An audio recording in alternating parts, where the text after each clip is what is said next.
हरे कृष्णा। आज कुछ प्रसंग आलोचना करेंगे। पुत्र किसे कहते हैं? शास्त्र में कहा गया, भृगु संहिता में 4 प्रकार के पुत्र के बारे में बताया गया। तो कौन सा पुत्र है? कह रहे हैं ऋणानुबंधन पुत्र पहला, दूसरी है शत्रुता पुत्र, तीसरी है उदासीन पुत्र और चौथा है आज्ञाकारी या सेवक पुत्र कहा गया। ऋणानुबंधन पुत्र उसे कहते हैं पूर्व जन्म में तुम उनसे ऋण लिया होगा लेकिन चुका नहीं पाया। इस जन्म में तुम्हारा वो पुत्र बन के आया और केवल बर्बाद कर रहा है पैसा। पिता का जितना अर्जित संपत्ति है नष्ट कर रहा है।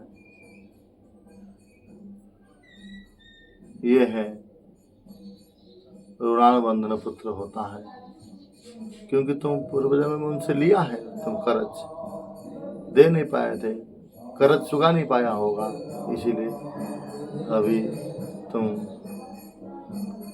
तुम्हारा पुत्र बन के आया है और तुमसे पूरा मूल के साथ में ब्याज ले रहा है।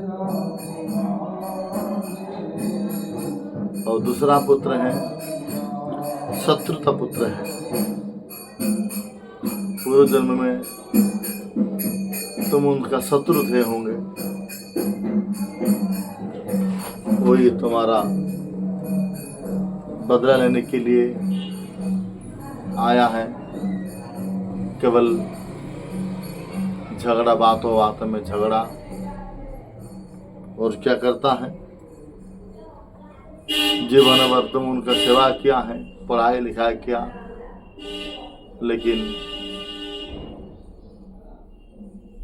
आखिर में जाकर कुछ देता नहीं और पिता माता से हमेशा झगड़ा रहता है। वृद्ध के समय में कोई पूछने वाला नहीं है। ये है शत्रुता पुत्र है।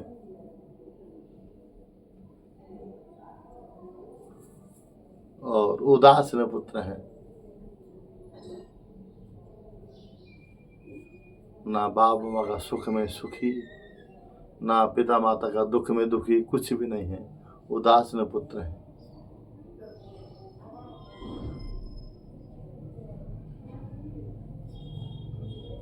और है सेवक पुत्र है।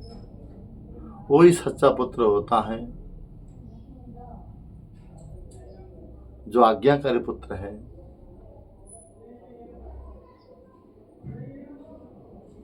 पिता का तत्सुखे सुखित्वं, पिता का सुख में सुखी होते थे।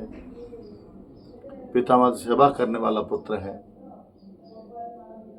उसको सेवक पुत्र कहते हैं। जिसको वृद्ध समय में जिसको सहारा होती है। ना धन का लालच है, ना संपत्ति का लालच है, ना घर मकान का लालच है, केवल पिता माता का कर्तव्य है।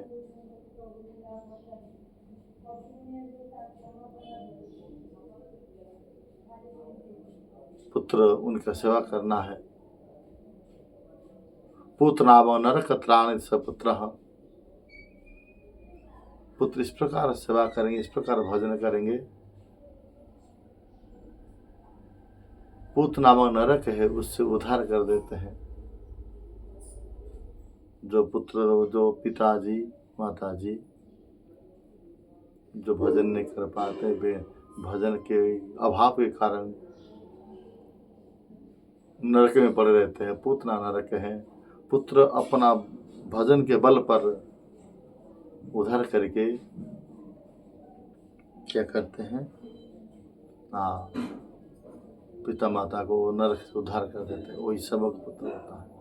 इसलिए आप लोग अभी से अपना संसार, पुत्र को संस्कार दीजिएगा, संतान को संस्कार दीजिए, जैसे अगले पीढ़ी में वो भगवान का भजन कर सके। बोलो वृंदावन।